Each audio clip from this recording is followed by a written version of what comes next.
Cat 101 on raising wee gremlins. How to raise a cat? Do you raise them like a dog? Teach them to run and fetch and take them for a walk. But they aren't simple creatures with cute and ferocious features. The brain works in mysterious manner, like a loose nut in need of a spanner. Some want to nap all day and are sweet as a fiddle. Some give you no privacy. Through the gaps, they will trickle.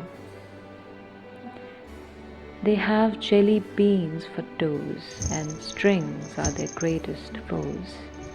And sometimes they bring you dead gifts because you cannot hunt, and it shows.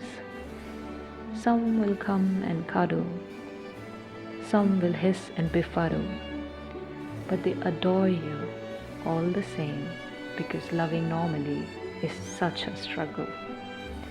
You buy them all the toys and all the expensive things, and they will love nothing more than an empty box and a string. But I can tell you a thing or two.